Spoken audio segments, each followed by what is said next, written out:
ನಾವು ಕಣ್ಣೀರಲ್ಲಿದ್ದಾಗ ಯಾರೂ ಬರಲಿಲ್ಲ, ನಾವು ಸತ್ತಾಗ ಕಣ್ಣೀರು ಹಾಕಕ್ಕೆ ತುಂಬಾ ಜನ ಬರ್ತಾರೆ. ನಾವು ಹಸಿದಿರುವಾಗ ಯಾರು ಅನ್ನ ಕೊಡಲ್ಲ, ಆದ್ರೆ ನಾವು ತೀರ್ಕೊಂಡಾಗ ನಮ್ಗಾಗಿ ಅನ್ನ ಕೊಡುವವರಿದ್ದಾರೆ. ನಾವೀಗ ಮಾತಾಡ್ತಾ ಇದ್ದೇವೆ, ನಮ್ ಜೊತೆ ಮಾತಾಡಲು ಜನರಿಲ್ಲ, ಆದ್ರೆ ನಮ್ಮ ಮಾತು ನಿಂತ್ರೆ ನಾವು ಮರಣ ಹೊಂದಿದರೆ ಆವಾಗ ನಮ್ಮ ಬಗ್ಗೆ ಮಾತಾಡಲು ಜನ ಇರ್ತಾರೆ. ಇದಲ್ವಾ ಸತ್ಯ? ಹಾಗೆ ಜೀವಂತ ಇದ್ದಾಗ ಬಂದು ನೋಡದವರು ತೀರಿಕೊಂಡಾಗ ಮತ್ತೆ ಮತ್ತೆ ಬರ್ತಾರೆ, ಮತ್ತೆ ಮತ್ತೆ. ನಾನು ಕಳೆದ ಸಲ ಈ ಕಾಜೂರು ಉರುಸಿಗೆ ಬಂದಾಗ ಏನೋ ಒಂದು ಈ ಕಾಜೂರು ಅನ್ನುವಂತಹ ಈ ಒಂದು ಭವ್ಯವಾದ, ದಿವ್ಯವಾದ, ಪುಣ್ಯವಾದ ಈ ಒಂದು ಸ್ಥಾನದ ಆಕರ್ಷಣೀಯ ವಿಚಾರವೇನೆಂದರೆ, ಕಳೆದ ಸಲ ಬರುವಾಗ ಕಾಜೂರು ಮತ್ತು ಖರ್ಜೂರ ಅನ್ನುವ ವಿಚಾರದ ಬಗ್ಗೆ ನಾನು ಮಾತನಾಡಿದ್ದೇನೆ. ಇವಾಗ ನಾನೇನೋ ಕಾಜೂರ್ನ ಬಗ್ಗೆ ಹೀಗೆ ಚಿಂತನೆ ಮಾಡ್ತಾ ಇರುವಾಗ ನನಗೆ ನನ್ನ ಯೋಚನಾ ಲಹರಿಗೆ ಬಂದಂತಹ ಒಂದು ವಿಚಾರ ಏನೆಂದರೆ, ಅರಿವು, ಹರಿವು, ಕಾಜು, ಈ ಮೂರು ಅಕ್ಷರಗಳಾಗಿ ಎಲ್ಲರೂ ಕೂಡ ವಿದ್ಯೆ ಬೇಕು, ಅರಿವು ಬೇಕು, ಕಲಿಬೇಕು, ಶಿಕ್ಷಣ ಬೇಕು ಅಂತೆಲ್ಲ ಹೇಳ್ತಾರೆ. ಬರೀ ಶಿಕ್ಷಣದಿಂದ ಮಾಡುವಂತಹ ಕಾರ್ಯಗಳು ಮಾತ್ರ ಈ ಜಗತ್ತಿಗೆ ಸಾಕ? ಮನುಷ್ಯತ್ವಕ್ಕೆ ಬೇರೆ ಏನಾದರೂ ಬೇಕಾ? ಇಲ್ಲಿ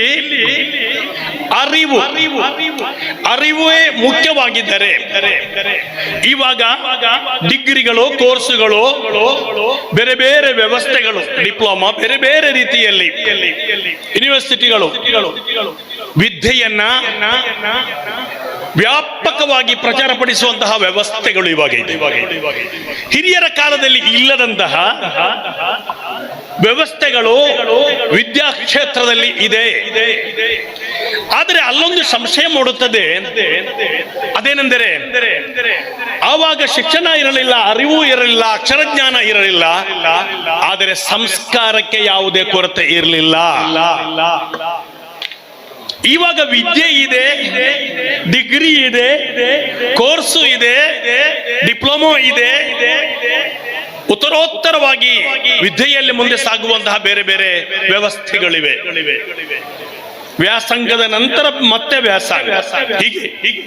ಆದರೆ ಇವಾಗ ನೋಡಿದರೆ ಸಂಸ್ಕಾರ ಅವತ್ತಿನದಕ್ಕಿಂತ ಇವತ್ತು ಜಾಸ್ತಿ ಇದೆಯಾ? ಹಾಗಾದ್ರೆ ಎಲ್ಲಿ ಇಲ್ಲಿ ನಮಗೆ ತೊಂದರೆ ಆಗ್ತಾ ಇದೆ ಅಂದ್ರೆ, ಅರಿವು ಮಾತ್ರ ಅಲ್ಲ, ಅದರ ಜೊತೆ ಹರಿವು ಅನಿವಾರ್ಯ ಅನ್ನುವುದಾಗಿದೆ. ಅರಿವಿನಲ್ಲಿ ನಾವು ಅಕ್ಷರಗಳಿಂದ, ಗೆರೆಗಳಿಂದ ಸಾಹಿತ್ಯವನ್ನು, ಕಲೆಯನ್ನು ಸಿದ್ಧಿ ಮಾಡಬಹುದು. ಆದರೆ ನಮ್ಮೊಳಗೆ ಮನುಷ್ಯತ್ವವನ್ನು ರೂಢವಾಗಿಸಬೇಕಾದರೆ, ನಾವು ಸಮಾಜದಲ್ಲಿ ಮನುಷ್ಯರಾಗಿ ಬಾಳಬೇಕಾದರೆ ಅದಕ್ಕೆ ಕೆಲವೊಂದು ಅರಿವಿನ ಪರಿಧಿಗೆ ನಿಲುಕದ, ಅದರಾಚೆ ಬಿಯಾಂಡ್, ಅದರಾಚೆ ಚಿಂತನೆ ಮಾಡುವಂತಹ ಒಂದು ವಿಚಾರಧಾರೆ ಅನಿವಾರ್ಯ. ಅದಕ್ಕೆ ಈ ಮೂರು ಉದಾಹರಣೆಗಳನ್ನ ಕೊಡ್ತೀನಿ, ಸಂಕ್ಷಿಪ್ತವಾಗಿ ಕೊಡ್ತಾ ಇದ್ದೀನಿ. 1912 ನೊಬೆಲ್ ಪ್ರಶಸ್ತಿ ವಿಜೇತ ಅಲೆಕ್ಸಿಸ್ ಕೆರಲ್ ಒಂದು ಮಾತು ಹೇಳ್ತಾರೆ, The aim of the civilization is not progress of science and machinery, but mankind. ಅದರ ಅರ್ಥ, ಇಲ್ಲಿ ಅತ್ಯಾಧುನಿಕ ಉಪಕರಣಗಳನ್ನ, ತಂತ್ರಜ್ಞಾನದಿಂದ ಸೃಷ್ಟಿ ಮಾಡಲಾಗುವಂತಹ ಉಪಕರಣಗಳು ಅಥವಾ ಸೈನ್ಸಿನ ಅಭಿವೃದ್ಧಿ ಮುಖ್ಯ ಅಲ್ಲ, ಮಾನವೀಯತೆ, ಮನುಷ್ಯತ್ವ, ಮ್ಯಾನ್ಕೈಂಡ್ ಅದು ಮುಖ್ಯವಾಗಿದೆ ಅಂತ. ಅದೇ 1993 ನೊಬೆಲ್ ಪ್ರಶಸ್ತಿ ಪಡೆದ ಟೋನಿ ಮಾರಿಸನ್ ಅವಳು ಒಂದು ಸಂದೇಶವನ್ನ ನೀಡೋದೇನೆಂದ್ರೆ, ಬಡ್ಡೆ ಹುಡುಗರು ಅಜ್ಜಿಯನ್ನ ಸೋಲಿಸುವುದಕ್ಕೋಸ್ಕರ ಒಂದು ಚಿಕ್ಕ ಹಕ್ಕಿಯನ್ನ ಕೈಯಲ್ಲಿ ಹಿಡಿದು ಅವರು ಹೋಗಿ ಕೇಳ್ತಾರೆ, ಅಜ್ಜಿ ಈ ಕೈಯಲ್ಲಿರುವ ವಸ್ತು ಜೀವ ಇದೆಯಾ ಇಲ್ಲವಾ ಅಂತ. ಆವಾಗ ಸಕಲ ಕಲಾ ವಲ್ಲಭೆಯಾದ ಆ ಅಜ್ಜಿ ಕೊಟ್ಟ ಉತ್ತರ, ಅದರ ಜೀವ ಉಳಿಸೋದು, ತೆಗೆಯೋದು ನಿಮ್ ಕೈಯಲ್ಲಿದೆ. ಅದರ ಅರ್ಥ ಏನು? ಹುಡುಗರೇ, ನಿಮ್ ಕೈಯಲ್ಲಿ ಒಂದು ಜೀವ ಇದೆ. ಆ ಜೀವನ ಉಳಿಸ್ಬೇಕೋ ಅಥವಾ ಅಳಿಸ್ಬೇಕೋ ಅದನ್ನ ತೀರ್ಮಾನ ಮಾಡುವ ಶಕ್ತಿ ನಿಮ್ಮಲ್ಲಿದೆ. ಈ ಕೈಯನ್ನ ಅದು ಬಿಡರೆ ಅದು ಸತ್ತು ಹೋಗುತ್ತೆ, ತೆರೆದು ಬಿಟ್ರೆ ಅದು ಹಾರಿ ಹೋಗುತ್ತೆ. ಒಂದು ಜೀವ ಉಳಿಸೋದು ಅದನ್ನ ಅಳಿಸೋದು ನಿಮ್ ಕೈಯಲ್ಲಿದೆ ಅಂತ. ಆದ್ದರಿಂದ ಮನುಷ್ಯನ ಕೈಯಲ್ಲಿ ಇಲ್ಲಿ ಸಮಾಜವನ್ನ ಉತ್ತಮ ಸ್ಥಿತಿಯಲ್ಲಿ ಇರಿಸುವಂತಹ ಒಂದು ತಾಕತ್ತು ಇದೆ, ಅದನ್ನ ನಾಶ ಮಾಡುವ ತಾಕತ್ತು ಇದೆ ಅಂತ ಇದರಲ್ಲಿ ಅರ್ಥ ಮಾಡಬಹುದು.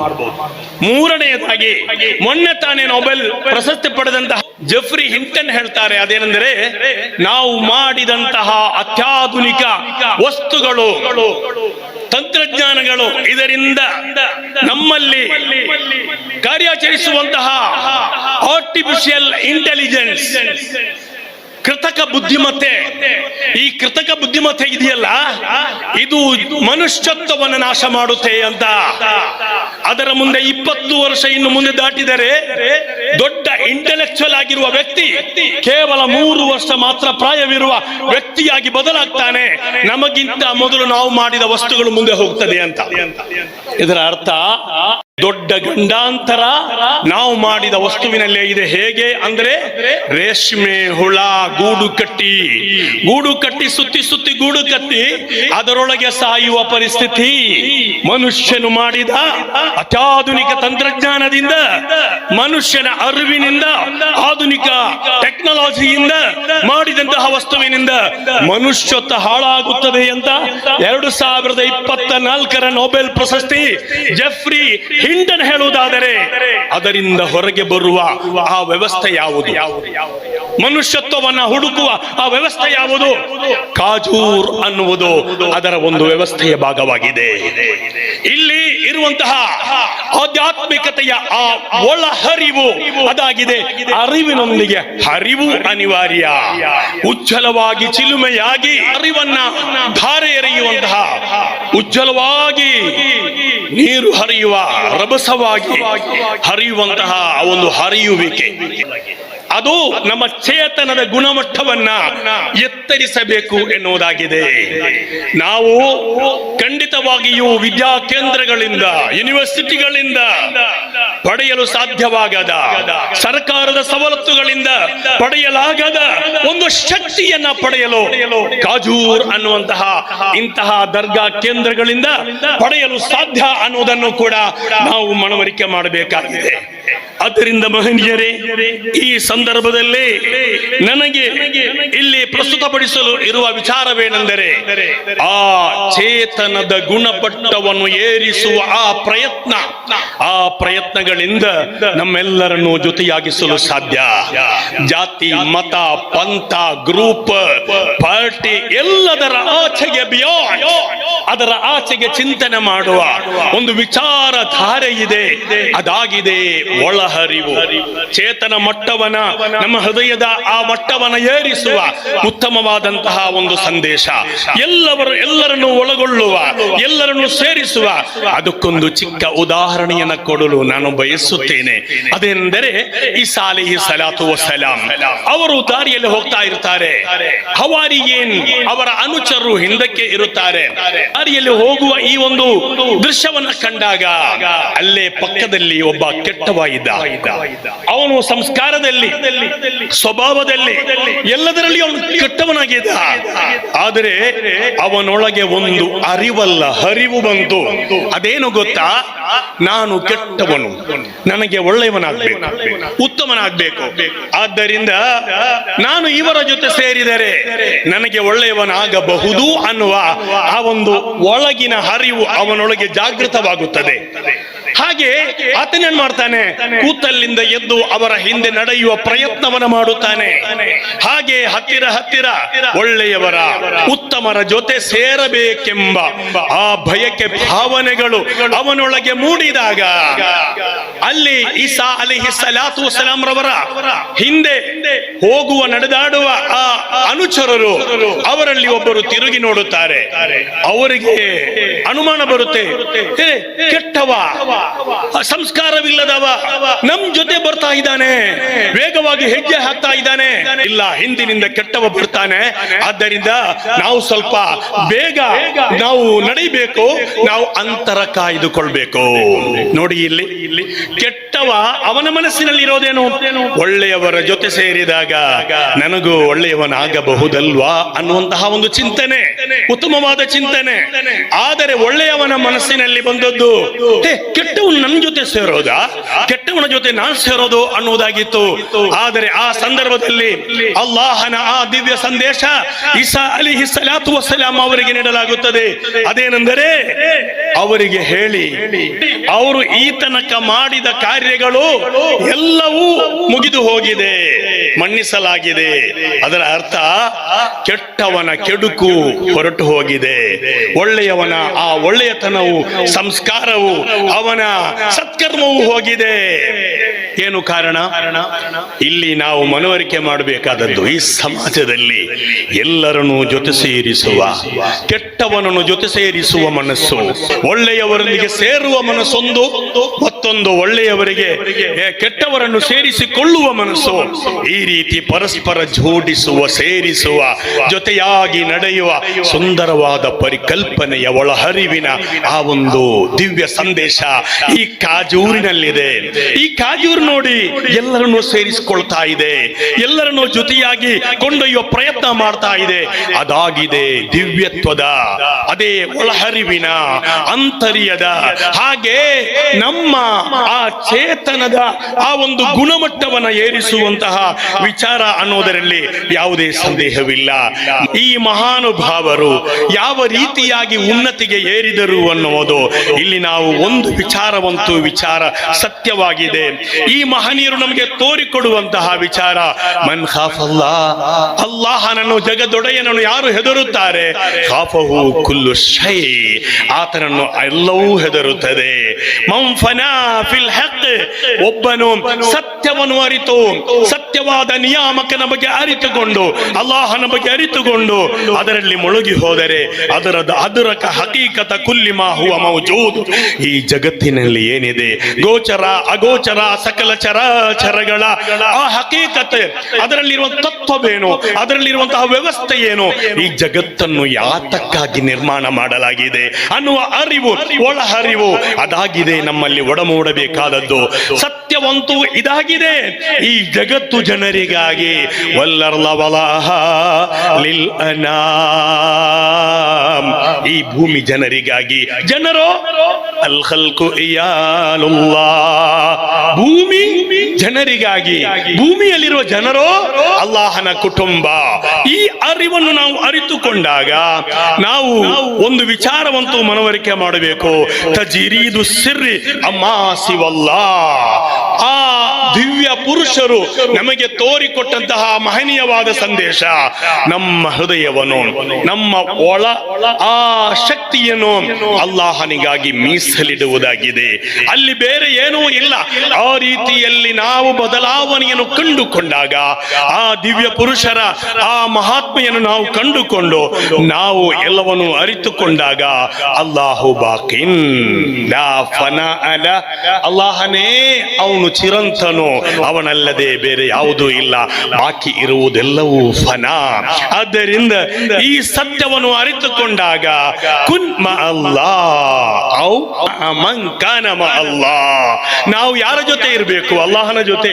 ಅಲ್ಲಾಹನ ಜೊತೆ ನಿಲ್ಲಲು ಸಾಧ್ಯವಾಗದಿದ್ದರೆ ಅಲ್ಲಾಹನ ಜೊತೆ ಯಾರಿದ್ದಾರೆ ಅವರ ಜೊತೆ ಸೇರುವುದಾಗಿದೆ. ಈ ಮಹನೀಯವಾದ ಆ ಒಳಗಿನ ಅರಿವು ಆ ಮಹಾನುಭಾವರ ಅವರ ಜೊತೆ ನಿಲ್ಲುವುದಾಗಿದೆ. ಆ ಅವರ ಜೊತೆ ನಿಂತಾಗ ನಮ್ಮೊಳಗೆ ಇರುವ ಆ ಕ್ರೂರತೆಯು, ಮನುಜನಲ್ಲಿರುವ ಕ್ರೂರತೆ, ಯಾರು ಕ್ರೂರಿ ಗೊತ್ತಾ? ನೋಡಿ, ನಾನು ಒಂದು ಪ್ರಶ್ನೆ ಕೇಳಲೇ, ಮನುಷ್ಯ ಕಾಡಲ್ಲಿರುವ ಪ್ರಾಣಿಯನ್ನು ಬಿಡಲಿಲ್ಲ, ನಾಡಲ್ಲಿರುವ ಪ್ರಾಣಿಯನ್ನು ಬಿಡಲಿಲ್ಲ, ಕಡಲಲ್ಲಿರುವ ಪ್ರಾಣಿಯನ್ನು ಬಿಡಲಿಲ್ಲ. ಇದೆಲ್ಲವನ್ನು ಮುಗಿಸಿದ, ಜೇನು ತುಪ್ಪವನ್ನು ಮುಗಿಸಿದ, ಹಾಲನ್ನು ಕುಡಿದ, ಎಲ್ಲವನ್ನೂ ಉಪಯೋಗ ಮಾಡಿದ. ಇಷ್ಟು ಆದರೂ ಕೂಡ ಮನುಷ್ಯನನ್ನು ಯಾಕೆ ಬಿಡಲಿಲ್ಲ? ಯಾಕೆ ದ್ವೇಷ ಮನುಷ್ಯನೊಂದಿಗೆ? ಈ ಪ್ರಶ್ನೆಗೆ ಉತ್ತರ ಸಿಗ್ತಾ ಇಲ್ಲ. ಇವಾಗ ಆ ಹಳೆಯ ಕಾಲದಲ್ಲಿ ಪ್ರೀತಿಸಲು ತುಂಬಾ ಕಾರಣಗಳಿತ್ತು. ಒಂದು ಬಸ್ ಅಲ್ಲಿ ಹೋದ್ರೆ ಸಾಕು, ಪಕ್ಕದ ಸೀಟಲ್ಲಿ ಒಬ್ಬ ಕೂತ್ರೆ ಅವನು ಯಾರೇ ಇರ್ಲಿ ಅವನ ಮುಖ ನೋಡಿ ಅವನ ಪರಿಚಯ, ಆ ಪರಿಚಯ ತುಂಬಾ ದೀರ್ಘವಾಗಿ ಅವನ ಕುಟುಂಬದೊಂದಿಗೆ ಒಡನಾಟವಾಗಿ ಏನೋ ಒಂದು ಅವಿನಾಭಾವ ಸಂಬಂಧ ಒಡಮೂಡುತ್ತಿತ್ತು. ಆದರೆ ಇವತ್ತು ಬಸ್ಸಿಗೆ ಹತ್ತಿದರೆ ಇದೇ ನಾನು, ಯಾರ ಮುಖ ನೋಡಲ್ಲ, ಯಾರೊಂದಿಗೆ ಮಾತನಾಡಲ್ಲ. ಮನುಷ್ಯನ ಸಂಬಂಧಗಳು ದುರ್ಬಲವಾಗುವ ಒಂದು ಸಂಕಷ್ಟದ ಕಾಲದಲ್ಲಿ ನಾವಿದ್ದೇವೆ. ಆದರೆ ದ್ವೇಷ ಮಾಡಬೇಕಾದ್ರೆ ಕಾರಣಗಳೇ ಬೇಡ. ನಾನು ಕಾರಲ್ಲಿ ಹೋಗ್ತಾ ಇರ್ತೇನೆ, ಆವಾಗ ಮತ್ತೊಬ್ಬ ಸ್ಪೀಡ್ ಆಗಿ ಹೋದ್ರೆ ಸಾಕು, ಓವರ್ಟೇಕ್ ಮಾಡಿದ್ರೆ ಸಾಕು, ದ್ವೇಷ ಬರೋದಕ್ಕೆ. ಆದ್ದರಿಂದ ಹೊಸ ಹೊಸ ಆಲೋಚನೆಗಳು, ಹೊಸ ಹೊಸ ರೀತಿಗಳಲ್ಲಿ ನಾವು ಮುಂದುವರಿಯುವಾಗ ನಿಜವಾಗಿಯೂ ನಮ್ಮ ಕಣ್ಣುಗಳು ಪ್ರಕಾಶಮಾನವಾಗಬೇಕಾಗಿದೆ. ನಮ್ಮ ಒಳ ಸರಿ ಇದ್ದರೆ ನಾವು ಕಾಣುವ ದೃಷ್ಟಿ ಎಲ್ಲವೂ ಕೂಡ ಉತ್ತಮವಾಗುತ್ತದೆ. ನಾವು ಆಡುವ ಮಾತುಗಳು ಉತ್ತಮವಾಗಬೇಕು, ನಮ್ಮ ದೃಷ್ಟಿ ಉತ್ತಮವಾಗಬೇಕು. ಲಾ ತಹಕಿರನ್ನ ಮಿನಲ್ ಮಅರೂಫ್ ಶೈಆ ವಲೌ ಅನ್ ತಲ್ಕಾ ಖಾಕ ಬಿವಜ್ಹಿನ್ ತಲೀಕ್. ಮಂದಹಾಸದೊಂದಿಗೆ ಪರಸ್ಪರ ಮುಖ ನೋಡುವ ಭಾವನೆ ಅರಳಬೇಕು. ಕದಡುವುದಲ್ಲ, ಕೆದಕುವುದಲ್ಲ, ಕೆರಳಿಸುವುದಲ್ಲ. ಇಲ್ಲಿ ಪರಸ್ಪರ ಅರಳಿಸುವ, ಪರಸ್ಪರ ಪ್ರೀತಿಸುವ, ಕಣ್ಣಿನಲ್ಲಿ ಆ ಬೆಳಕು, ಅದೇ ಮುಖದಲ್ಲಿ ಮಂದಹಾಸ, ಹಾಗೆ ತುಟಿಯಲ್ಲಿ ಉತ್ತಮವಾದ ಕಬಿ ಕಲಿಮತಿನ್ ತಯ್ಯಿಬ, ಉತ್ತಮವಾದ ಮಾತಿನಿಂದ ಸ್ವರ್ಗವನ್ನ ಪಡೆಯಬಹುದು ಎನ್ನುವುದು ಪವಿತ್ರ ಪ್ರವಾದಿ ಸಲ್ಲಲ್ಲಾಹು ಅಲೈಹಿ ವಸಲ್ಲಂ ರವರ ಮಾತು. ಆದ್ರೆ ಇವತ್ತು ಏನಾಗ್ತಾ ಇದೆ? ಕಣ್ಣೀರು ಆಗುತ್ತಿರುವಾಗ, ಕಣ್ಣೀರಲ್ಲಿ ಇರುವಾಗ ನೆರವಾಗಲು ಯಾರೂ ಇಲ್ಲ. ಸತ್ತಾಗ ಕಣ್ಣೀರು ಹಾಕ್ತಾರೆ ಅಲ್ವಾ? ನಾವು ಕಣ್ಣೀರಲ್ಲಿದ್ದಾಗ ಯಾರೂ ಬರಲಿಲ್ಲ, ನಾವು ಸತ್ತಾಗ ಕಣ್ಣೀರು ಹಾಕಕ್ಕೆ ತುಂಬಾ ಜನ ಬರ್ತಾರೆ. ನಾವು ಹಸಿದಿರುವಾಗ ಯಾರು ಅನ್ನ ಕೊಡಲ್ಲ, ಆದ್ರೆ ನಾವು ತೀರ್ಕೊಂಡಾಗ ನಮ್ಗಾಗಿ ಅನ್ನ ಕೊಡುವವರಿದ್ದಾರೆ. ನಾವೀಗ ಮಾತಾಡ್ತಾ ಇದ್ದೇವೆ, ನಮ್ ಜೊತೆ ಮಾತಾಡಲು ಜನರಿಲ್ಲ. ಆದ್ರೆ ನಮ್ಮ ಮಾತು ನಿಂತ್ರೆ, ನಾವು ಮರಣ ಹೊಂದಿದರೆ ಆವಾಗ ನಮ್ಮ ಬಗ್ಗೆ ಮಾತಾಡಲು ಜನ ಇರ್ತಾರೆ. ಇದಲ್ವಾ ಸತ್ಯ? ಹಾಗೆ ಜೀವಂತ ಇದ್ದಾಗ ಬಂದು ನೋಡದವರು ತೀರಿಕೊಂಡಾಗ ಮತ್ತೆ ಮತ್ತೆ ಬರ್ತಾರೆ. ಇದು ಒಂದು ವಿಕಲವಾದಂತಹ ಒಂದು ರೀತಿಯಲ್ಲಿ ಸಮಾಜ ಮುಂದೆ ಸಾಗ್ತಾ ಇರುವಾಗ ಇದನ್ನು ಸರಿದಾರಿಗೆ ತರಬೇಕಾದರೆ ನಮಗೆ ಬೇಕಾಗಿರುವುದು ಈ ಪುಣ್ಯ ಭೂಮಿಯ ವಿದ್ಯಾ ಕೇಂದ್ರಗಳಲ್ಲಿ ಸಿಗಲ್ಲ, ಇದು ಸರ್ಕಾರ ಕೇಂದ್ರಗಳಲ್ಲಿ ಸಿಗಲ್ಲ. ಇದು ಇಂತಹ ಪವಿತ್ರ ಭೂಮಿಯಲ್ಲಿ ಮಹಾತ್ಮರ ಹಾದಿಯಲ್ಲಿ ಖಂಡಿತ ಸಿಗಬಹುದು ಅನ್ನುವುದಾಗಿದೆ. ಆದ್ದರಿಂದ ನಮ್ಮ ಮಾತು ಏನಾಗಬೇಕು?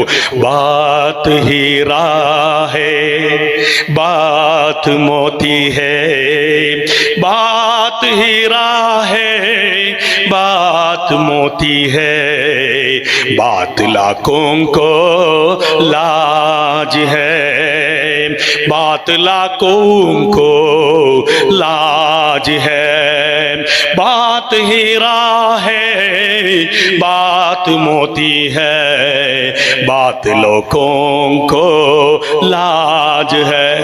खास बात है कि हर बात नहीं कहा जाता है. ಮಾತು ಅಂದ್ರೆ ವಜ್ರ, ಮಾತು ಅಂದ್ರೆ ಮುತ್ತು, ಮಾತು ಅಂದ್ರೆ ಕಣ್ಮಣಿ. ಪರಸ್ಪರ ಹೃದಯಗಳನ್ನು ಜೋಡಿಸುವ, ಮನಸ್ಸುಗಳನ್ನು ಜೋಡಿಸುವ, ಬೆಸೆಯುವ ಮಾತುಗಳು ಅದೆಷ್ಟು ಸುಂದರ ಅಲ್ವಾ? ಅದೆಷ್ಟು ಆಕರ್ಷಕ ಅಲ್ವಾ? ಅದೇ ರೀತಿ ಜಿಹ್ವಾಗ್ರೇ ವಸತೆ ಲಕ್ಷ್ಮಿ, ಮಾತಿಗೆ ಎಲ್ಲರೂ ಬೆಲೆ ಕೊಡ್ತಾರೆ. ತುಟಿಯಲ್ಲಿ ಇದೆ ಲಕ್ಷ್ಮಿ ಅಂತ. ಜಿಹ್ವಾಗ್ರೇ ವಸತೆ ಮಿತ್ರ ಬಂಧುವ, ನಿನ್ ತುಟಿಯಲ್ಲಿದೆ ನಿನ್ನ ಬಂಧು, ನಿನ್ನ ಬಳಗ, ನಿನ್ನ ಪರಿವಾರ, ನಿನ್ನ ಸ್ನೇಹಿತ ತುಟಿಯಲ್ಲಿ ಇದೆ. ನಿನ್ನ ತುಟಿಯನ್ನು ನೀನು ಚೆನ್ನಾಗಿ ಇಟ್ಕೊಂಡ್ರೆ ನಿನಗೆಲ್ಲವೂ ಮಿತ್ರರೇ, ನಿನಗೆಲ್ಲವೂ ಬಂಧುಗಳೇ. ಆದ್ದರಿಂದ ಬಂಧನಂ ಕಾರಣಂ ಜಿಹ್ವಾಗ್ರೇ, ನೀನು ಬಂಧಿತನಾಗಿದ್ದರೆ, ನಿನಗೆ ತೊಂದರೆ ಬಂದಿದ್ದರೆ ಅದು ನಿನ್ನ ತುಟಿಯಿಂದ. ಒಂದ್ ವೇಳೆ ಜಿಹ್ವಾಗ್ರೇ ಮರಣಂ ಪ್ರಾಪೆ, ನಿನಗೆ ನಿನ್ನ ಮಾತಿನಿಂದ ಮರಣವೂ ಬರಬಹುದು. ಆದ್ದರಿಂದ ನಮ್ಮ ಮಾತನ್ನು ನಾವು ಕೂಡ ಪರಸ್ಪರ ಜೋಡಿಸುವ ರೀತಿಯಲ್ಲಿ, ಪರಸ್ಪರ ಸೇರಿಸುವ ರೀತಿಯಲ್ಲಿ ಕಣ್ಣು, ನಾಲಗೆ, ಮನ ತನ್ನದೆಂದೆನ ಬೇಡ, ಅನ್ಯರನ್ನು ಕೊಂದರೆನ ಬೇಡ, ಇವು ಮೂರು ತನ್ನ ಕೊಲ್ಲುವವು ಸರ್ವಜ್ಞ ಅಂತ ಹೇಳಿದ ಹಾಗೆ ನಮ್ಮ ಕಣ್ಣು ನಮ್ಮದು ಅಂತ ಭಾವಿಸೋದು ಬೇಡ. ಏನು ಮಾಡಬಹುದು ಅಂತ, ಏನು ನೋಡಬಹುದು ಅಂತ, ನಮ್ಮ ನಾಲಗೆ ಏನನ್ನು ಆಡಬಹುದು ಅಂತ ಅಲ್ಲ, ನಮ್ಮ ಮನ ಯಾವುದನ್ನು ಯೋಚನೆ ಮಾಡಬಹುದು ಅಂತ ಅಲ್ಲ. ಈ ಅರಿವು ಹರಿವಿನ ವ್ಯತ್ಯಾಸ ನಿಮ್ಗಾಯ್ತು ಅಂತ ನಾನು ಭಾವಿಸಿದ್ದೇನೆ. ಅದಕ್ಕೆ ಒಂದು ಚಿಕ್ಕ ಒಂದು ಘಟನೆಯ ಉದಾಹರಣೆಯನ್ನ ಕೊಡಬಯಸುತ್ತೇನೆ. ಅದೇನೆಂದರೆ, ಮೊನ್ನೆ ತಾನೇ ಮೊಂಟೆ ಪದವು ಅನ್ನುವ ಊರು, ಅಲ್ಲಿ ಒಂದು ಗ್ಯಾಸ್ ಸ್ಫೋಟ ಆಯ್ತಲ್ಲ. ಆ ಸ್ಫೋಟ ಆಗಿ 3 ಜನ ತೀರ್ಕೊಂಡ್ರು ಅಂತ ಕಾಣ್ತತ್ತ, 2 ಮಕ್ಕಳು. ಆದ್ರೆ ಅದು ಎಲ್ಲರಿಗೂ ಕೂಡ, ಇಡೀ ಊರೇ ಕಣ್ಣೀರಿಟ್ಟ ಆ ಒಂದು ದಿನವಾಗಿತ್ತು. ಇಡೀ ನಮ್ಮ ರಾಜ್ಯ ಕಣ್ಣೀರಿಟ್ಟ ದಿನ, ದುಃಖದ ಶೋಕದ ಆ ದಿನ. ಆದರೆ ಅಲ್ಲೊಂದು ಹರಿವು, ಅದೇನು ಗೊತ್ತಾ? ಅಲ್ಲಿ ಆ ಮಕ್ಕಳಿಗೆ ಕಲಿಸುತ್ತಿದ್ದ ಆ ಸತೀಶ್ ಸರ್ ಅನ್ನುವಂತಹ ಅಧ್ಯಾಪಕರು ಅವರೇನ್ ಮಾಡ್ತಾರೆ, 21 ದಿವಸಗಳ ಕಾಲ ಮಕ್ಕಳನ್ನು ಅಡ್ಮಿಟ್ ಮಾಡಿದ್ದ, ಸೇರಿಸಿದ ಆಸ್ಪತ್ರೆಯ ಬಳಿ ಕೂರ್ತಾರೆ. ನನ್ನ ಮಕ್ಕಳು ಜೀವಂತವಾಗಿ ಬರಲಿ, ನಮ್ಮ ಮಕ್ಕಳು, ಆ ಶಾಲೆಯ ಮಕ್ಕಳು ಅವರು ಜೀವಂತವಾಗಿ ಬರಲಿ ಅಂತ. ಏನು ಆ ದೈವ ಲೀಲೆ, ಅಲ್ಲಾಹನ ಆ ಒಂದು ವಿಧಿ ಬರಲಿಲ್ಲ. ಆದರೂ ಅವರು ಸಾಮಾನ್ಯವಾಗಿ ಮಸೀದಿಯ ಗುರುಗಳು ಅಲ್ಲಿ ದಫನ್ ಕಾರ್ಯದಲ್ಲಿ ಪಾಲ್ಗೊಂಡ ರೀತಿಯಲ್ಲಿ ಅಲ್ಲಿ ಬಂದು ನಿಂತು ಆ ಸಂಪೂರ್ಣ ದಫನ್ ಕಾರ್ಯಕ್ಕೆ ಸತೀಶ್ ಸರ್ ಬಂದು ನಿಲ್ತಾರೆ. ಅಂದ್ರೆ ಅದರೊಳಗೆ ಮನುಷ್ಯನೊಳಗೆ ಇರುವ ಆ ಸಂಬಂಧದ ಆ ಒಂದು ಅದ್ಭುತವಾಗಿರುವಂತಹ ಹರಿವು. ಅದೇ ಸುಬ್ಹಾನಲ್ಲಾಹ್, ತೆಲಂಗಾಣದಲ್ಲಿ ನದಿ ಅಲ್ಲಿ ಹರಿಯುತ್ತಲಿರುವಾಗ 9 ಮಂದಿ ಸೇತುವೆಯ ಮೇಲೆ ಉಳಿದಿದ್ದರು. ಆ ಸಂದರ್ಭದಲ್ಲಿ ಸುಬ್ಹಾನಲ್ಲಾಹ್ ಅನ್ನುವ ವ್ಯಕ್ತಿ ಏನ್ ಮಾಡ್ತಾನೆ, JCB ಓಡಿಸಲು ಮುಂದಾಗ್ತಾನೆ. ಮಗಳು ಕೂಗಿ ಕರೀತಾಳೆ, ಅಪ್ಪ ಪಪ್ಪ ಹೋಗ್ಬೇಡಿ, ಕಾಲು ನಡುಗುತ್ತಾ ಇದೆ, ಹೋಗ್ಬೇಡಿ ಅಂತ. ಆವಾಗ ಸುಬ್ಹಾನಲ್ಲಾಹ್ ಅನ್ನುವ ವ್ಯಕ್ತಿ ಕೊಟ್ಟ ಉತ್ತರ, ನಾನು ಹೋಗಿ ಆ ನೀರಲ್ಲಿ ಕೊಚ್ಚಿ ಹೋದರೆ 9ರೊಂದಿಗೆ ಒಂದು ಜೀವ ಮಾತ್ರ. ಒಂದು ವೇಳೆ ಅಲ್ಲಿ ಆ 9 ಮಂದಿಯನ್ನ ಕರೆತರಲು ನನ್ನಿಂದ ಸಾಧ್ಯವಾದರೆ ಅದಾಗಿದೆ, 9ರೊಂದಿಗೆ 10 ಜೀವ ಉಳಿಯುತ್ತೆ. ಅದಕ್ಕಾಗಿ ನಾನು ಹೋಗ್ತೇನೆ ಅಂತ ಹೇಳಿ ಆ ಸುಬ್ಹಾನಲ್ಲಾಹ್ ಅನ್ನುವ ವ್ಯಕ್ತಿ ಅಲ್ಲಿ ಹೋಗಿ 9 ಮಂದಿಯನ್ನ ತನ್ನ JCBಯಲ್ಲಿ ಕರೆತಂದದ್ದು ಇದ್ದರೆ ಅದು ಮಾನವೀಯತೆಯ ಕಡೆಗೆ ಹರಿಯುವ ಒಳಹರಿವಾಗಿದೆ ಅನ್ನುವ ಸತ್ಯವನ್ನು ನಾವು ಅರಿತುಕೊಳ್ಳಬೇಕಾಗಿದೆ. ಅದೇ ರೀತಿ ಕುಂಭಮೇಳದ ಬಗ್ಗೆ ಅನೇಕ ಮಂದಿ ಮಾತಾಡ್ತಾರೆ. ಅಲ್ಲಿ ಒಂದು ದುರ್ಘಟನೆ ಸಂಭವಿಸಿದಾಗ, ಕಾಲ್ ತುಳಿತಕ್ಕೆ ಅನೇಕ ಮಂದಿ ಸಾವನ್ನಪ್ಪಿದಾಗ ಅಲ್ಲಿಯ ಮಸೀದಿಗಳು ತೆರೆದುಕೊಂಡವು. ಯಾರಿಗಾಗಿ? ಕುಂಭಮೇಳದಲ್ಲಿ ಸೇರಿದ ಆ ಹಿಂದೂ ಭಕ್ತಾದಿಗಳಿಗೆ ಮಹಿಳೆಯರನ್ನ ಕರೆಕೊಂಡು ಹೋಗಿ 25,000 ಮಂದಿ ಹಿಂದೂಗಳನ್ನ, ಭಕ್ತಾದಿಗಳನ್ನ ಸಂರಕ್ಷಣೆ ಮಾಡಿ ಅವರಿಗೆ ಅನ್ನ ನೀರು ಕೊಟ್ಟು ಅವರನ್ನ ಮಸೀದಿಯಲ್ಲಿ ಮಲಗಿಸಿದ್ದಾರೆ. ಅದು ಅರಿವಲ್ಲ, ಅದು ಹರಿವಾಗಿದೆ. ಇದು ಪುಣ್ಯ ಮಹಾತ್ಮರ, ಮಹನೀಯರ, ರಿಫಾಯಿ ತಂಗಳ, ಮೊಯ್ದೀನ್ ಶೇಖ್ ರಲಿಯಲ್ಲಾಹು ಅನ್ಹು ರವರ, ನಿಜಾಮುದ್ದೀನ್ ಔಲಿಯಾರವರ, ಫರೀದುದ್ದೀನ್ ಔಲಿಯಾರವರ, ಉಳ್ಳಾಳ ಮೊಹಮ್ಮದ್ ಶರೀಫ್ ಮದನಿ ತಂಗಳ್ರವರ, ಕಾಜೂರ್ ತಂಗಳ್ರವರ ಈ ರೀತಿಯ ಒಳಹರಿವಿನ ಗುಟ್ಟಾಗಿದೆ. ಆದ್ದರಿಂದ ಮಾತ್ರ ನಮ್ಮ ಹೃದಯದೊಳಗೆ ಅಂತಹ ಒಂದು ಅರಿವು ಒಡಮೂಡಿದಾಗ ಎಲ್ಲವೂ ಸುಂದರವಾಗಿ ಕಾಣಲು ಸಾಧ್ಯ, ನಮ್ಮ ದೃಷ್ಟಿ ಸುಂದರವಾಗುತ್ತದೆ. ಇಲ್ಲಿ ಬಂದವರು ನೋಡಿ, ನಮಗೆ ಮಹಿಳೆಯರ ಒಂದು ಕೊಠಡಿ ಬೇಕು ಅಂದಾಗ ಗುಲಾಂ ಮೊಹಮ್ಮದ್ ರವರು ಎದ್ದು ನಿಲ್ತಾರೆ, ಹಸನ್ಮುಖಿಯಾಗಿ ಎದ್ದು ನಿಲ್ತಾರೆ. ಮತ್ತೊಬ್ಬರು ಅವರೊಂದಿಗೆ ಕೇಳ್ತಾರೆ, ನಮಗೆ ಮಿನಾರ ಬೇಕು ಅಂತ. ಆವಾಗ ಮುಸ್ತಫಾ ರೂಬಿ ಎದ್ದು ನಿಲ್ತಾರೆ, ಹಸನ್ಮುಖಿಯಾಗಿ ಮಂದಹಾಸದಿಂದ. ಮತ್ತೊಬ್ಬರಲ್ಲಿ ಕೇಳಲಾಗುತ್ತೆ, ನಮ್ಮ ಗುರುಪುರ ಲತೀಫ್ ರವರೊಂದಿಗೆ ನಮಗೆ ಬಸ್ಸು ಬೇಕು ಅಂದಾಗ ಹಸನ್ಮುಖಿಯಾಗಿ ತುಂಬ ಹೃದಯದಿಂದ ಅದನ್ನು ಒಪ್ಕೊಂಡು ನಿಮ್ಮೆಲ್ಲರನ್ನೂ ಕೂಡ ಸಮಾಧಾನ ಪಡಿಸುವಂತಹ ಒಂದು ರೀತಿ ಇದೆಯಲ್ಲ, ಅದಾಗಿದೆ ಒಳಹರಿವು. ಹೃದಯ ತುಂಬಿ ಬರಬೇಕು. ಪರಸ್ಪರ ನಾವೆಲ್ಲರನ್ನು ಒಪ್ಪಿಕೊಳ್ಬೇಕು. ಬೇರ್ಪಡಿಸುವುದಲ್ಲ, ನಾವು ಪರಸ್ಪರ ಬೇರ್ಪಟ್ಟು ಹೋಗುವುದಲ್ಲ, ನಾವು ಪರಸ್ಪರ ಬೇರೆ ಬೇರೆ ಚಿಂತನೆ ಮಾಡುವುದಲ್ಲ. ಹಂಚಿಕೊಂಡು ಬದುಕುವ ಒಂದು ಉದಾಹರಣೆ. ಸೂರ್ಯ ಹಿಂದೂಗಳು ಹಂಚಿಕೊಂಡ್ರು, ಶಂಸು ಮುಸಲ್ಮಾನರು ಹಂಚಿಕೊಂಡ್ರು, ಅದೇ ರೀತಿ ಸನ್ನಿ ಕ್ರೈಸ್ತರು ಹಂಚಿಕೊಂಡ್ರು, ಹೆಸರಿಟ್ರು. ಅದೇ ರೀತಿ ತಾರಾ ಹಿಂದೂ, ನಜ್ಮಾ ಮುಸ್ಲಿಂ, ಶೈನಿ ಕ್ರೈಸ್ತ, ಚಂದ್ರ ಅನ್ನುವುದು ಹಿಂದೂ ಒಪ್ಪಿಕೊಂಡಾಗ, ಕಮರ್ ಅನ್ನೋದನ್ನ ಮುಸ್ಲಿಂ ಒಪ್ಪಿಕೊಂಡಾಗ, ಹಿಂದೂ ಅನ್ನೋದನ್ನ ಕ್ರೈಸ್ತೆಯರು ಒಪ್ಪಿಕೊಂಡರು. ಇದೆಲ್ಲ ಒಂದೇ ವಸ್ತು, ಪರಸ್ಪರ ಹಂಚಿಕೊಳ್ಳುವುದಾಗಿದೆ. ಹಂಚಿಕೊಳ್ಳೋದು ಯಾವುದು? ಪರಸ್ಪರ ಬೇಡ, ಯಾರಿಗೂ ಬೇಡ. BP ಬೇಡ, ಶುಗರ್ ಬೇಡ, ಹಾರ್ಟ್ ಅಟ್ಯಾಕ್ ಬೇಡ, ಟ್ಯೂಮರ್ ಬೇಡ, ಅಪಘಾತ ಬೇಡ, ಭೂಕಂಪ ಬೇಡ, ಪ್ರಳಯ ಬೇಡ, ಅದೇ ಕೊರೋನಾ ಬೇಡ. ನಮಗೆ ಬೇಕಾಗಿರೋದು ಪ್ರೀತಿ, ಸ್ನೇಹ, ದಯೆ, ಕರುಣೆ ಇದಾಗಿದೆ. ಆದ್ದರಿಂದ don't destroy the bridge you have crossed. ದಾಟಿ ಬಂದ ನಮ್ಮ ಸೇತುವೆ, ಆ ಹಾದಿ, ಅದನ್ನ ಧ್ವಂಸ ಮಾಡೋದು ಬೇಡ. The heart that beat for others. ನಮಗೊಂದು ಹೃದಯ ಬೇಕು, ಇತರರಿಗಾಗಿ ಮಿಡಿಯುವ ಹೃದಯ. The mind that look beyond. ನಮ್ಮ ದೃಷ್ಟಿಗಳ ಆಚೆ, ನನ್ನದು, ನನ್ನ ಪರಿವಾರ, ನನ್ನ ಸಂಘ, ಅದರ ಆಚೆಗೆ ಚಿಂತನೆ ಮಾಡುವ ಒಂದು ದೊಡ್ಡ ವಿಚಾರಧಾರೆ. The soul that truly cares others. ನನ್ನ ಆತ್ಮ ಇತರರ ಬಗ್ಗೆ ಕಾಳಜಿ ವಹಿಸುವ ಆ ಒಂದು ಭಾವನೆಗಳು ಪರಸ್ಪರವಾಗುವ. ಅಣ್ಣ ತಮ್ಮ ಜಗಳ ಆಡಿದರು, ಆ ತಮ್ಮ ಬಂದೇನ್ ಮಾಡಿದ, ಅಣ್ಣನ ಮನೆಗೆ ಹೋಗುವ ಆ ದಾರಿಯಲ್ಲಿರುವ ಚರಂಡಿಯಲ್ಲಿರುವ ಹಲಗೆಯನ್ನು ತುಂಡು ಮಾಡಿದ. ಆವಾಗ ಅಣ್ಣ ಬಂದ, ತಮ್ಮನೊಂದಿಗೆ ನಾನು ಜಗಳ ಆಡೋದಿಲ್ಲ, ಆದರೆ ನನ್ನ ಮನೆ ಕಡೆ ಒಂದು ಗೋಡೆ ಕಟ್ತೀನಿ, ತಮ್ಮನ ನೋಡೋದೇ ಬೇಡ, ಜಗಳವೇ ಬೇಡ ಅಂತ, ಆ ಮುಖವೇ ನೋಡೋದು ಬೇಡ ಅಂತ ಮೇಸ್ತ್ರಿಯನ್ನ ಕರೆದ, ಕಲ್ಲುಗಳನ್ನ ತರಿಸಿದ, ತೀರ್ಥ ಯಾತ್ರೆಗೆ ಹೋದ. ಮೇಸ್ತ್ರಿ ಬಂದ, ಏನ್ ಮಾಡಿದ ಗೊತ್ತಾ? ಅವನು ಇಲ್ಲ ಹಲಗೆಯನ್ನ ತುಂಡು ಮಾಡಿದ ತಮ್ಮ, ಗೋಡೆ ಕಟ್ಟಲು ಹೇಳಿದ ಅಣ್ಣ. ಇವರ ಮಧ್ಯೆ ಬೇರ್ಪಡಿಸುವುದು ಸರಿಯಲ್ಲ. ಅವನೇನ್ ಮಾಡಿದ? ಅವನು ಸುಂದರವಾದ ಆ ಚರಂಡಿಯ ಮೇಲೆ ಒಂದು ಸೇತುವೆಯನ್ನ ನಿರ್ಮಾಣ ಮಾಡಿದ. ನಿರ್ಮಾಣ ಮಾಡಿ ಅವಾಗ ತಮ್ಮ ಬಂದ, ಏನ್ ಮಾಡ್ತಾ ಇದೀಯಾ? ನಾನು ಹೊಡೆದಾಕಿದ್ದೇನೆ, ನೀನಿಲ್ಲಿ ಸರಿ ಮಾಡ್ತಾ ಇದೀಯಾ?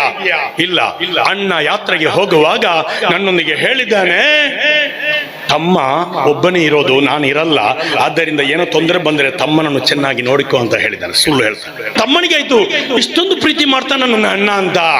ಆವಾಗ ಅಣ್ಣ ಯಾತ್ರೆಯಿಂದ ಹಿಂದಿರುಗುತ್ತಾನೆ, ಬೇಗನೆ ಓಡಿ ಓಡಿ ಅಣ್ಣನನ್ನ ತಬ್ಬಿಕೊಳ್ತಾನೆ. ಇದಾಗಿದೆ ಪರಸ್ಪರ ಜೋಡಿಸುವ, ಸೇರಿಸುವ. ನಮ್ಮ ಅಕ್ಷರಗಳಿಗೆ, ನಮ್ಮ ವಿದ್ಯೆಗಳಿಗೆ, ನಮ್ಮ ಪರೀಕ್ಷೆಗಳಿಗೆ, ನಮ್ಮ ಡಿಗ್ರಿಗಳಿಗೆ, ನಮ್ಮ ಅಂಕಗಳಿಗೆ ನಿಲುಕದ ಒಂದು ಮಹತ್ತರವಾದಂತಹ ಸಂದೇಶವಿದೆ. ಹೃದಯಗಳನ್ನು ಜೋಡಿಸುವುದು, ಅದು ಕಾಜೂರು ಮಾಡ್ತಾ ಇದೆ. ನಮ್ಮ ಇಬ್ರಾಹಿಂ ಅವರ, ಅದೇ ಸಿದ್ದೀಕ್ರವರ ಜೊತೆಗಿರುವ ಟೀಮ್ ಇದೆಯಲ್ಲ, ಪರಸ್ಪರ ಜೋಡಿಸುವ, ಅವರ ಮುಖದಲ್ಲಿ ಅರಳುವ ಮಂದಹಾಸ, ಅದು ಈ ಊರನ್ನು ಮಾತ್ರ ಅಲ್ಲ, ಈ ರಾಜ್ಯವನ್ನು, ಈ ಎಲ್ಲ ರೀತಿಯ ಸಂಘ ಸಂಸ್ಥೆಯನ್ನ ಒಗ್ಗೂಡಿಸುವಂತಹ ಪ್ರಯತ್ನ ಮಾಡ್ತಾ ಇದೆ. ಈ ಪುಣ್ಯ ಔಲಿಯಾರವರ ಆ ಒಂದು ದಿವ್ಯ ಕಾರಣದಿಂದ, ದಿವ್ಯತ್ವದಿಂದ ಇಲ್ಲಿ ನಮಗೆ ಉತ್ತಮವಾದ ಬದುಕು, ಬಾಳು, ಜೀವನ ಸಿಗಲಿ. ದೊಡ್ಡವರೆಲ್ಲರ ಹೃದಯದ ಕಟ್ಟಿದ ತೊಟ್ಟಿಲ ಲೋಕದಲ್ಲಿ ನಿತ್ಯ ಕಿಶೋರತೆ ನಿದ್ರಿಸುತ್ತಿಹೋದು ವಿಸ್ಮೃತನಾಕದಲ್ಲಿ. ಮಕ್ಕಳ ಸಂಗದೋ ಲೆಚ್ಚರಗೊಳ್ಳಲಿ ಆನಂದದ ದಿವ್ಯ ಶಿಶು. ಹಾಡಲಿ, ಕುಣಿಯಲಿ, ಹಾರಲಿ, ಏರಲಿ ದಿವಿಜತ್ವಕ್ಕೆ ಈ ಮನುಜ ಪಶುವನ್ನ ದಿವ್ಯತ್ವಕ್ಕೆ ಕೊಂಡೊಯ್ಯುವ ಒಂದು ಪ್ರಯತ್ನವಾಗಲಿ ಎಂದು ಹಾರೈಸುತ್ತಾ ವಾಹೃ ದವಾನಾ ಅಲ್ಹಮ್ದುಲಿಲ್ಲಾಹಿ ರಬ್ಬಿಲ್ ಆಲಮೀನ್. ಅಸ್ಸಲಾಮು ಅಲೈಕುಂ.